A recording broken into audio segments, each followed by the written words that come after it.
అన్నా రమ్మంటూ ఎన్ని చేతులో కొత్త రాత రాయమంటూ ఎన్ని గీతలో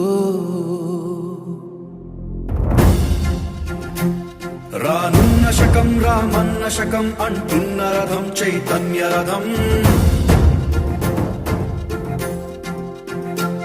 సరికొత్త పథం జన చిత్తరథం నెరవేర్చుటకై ఉరివేష పథం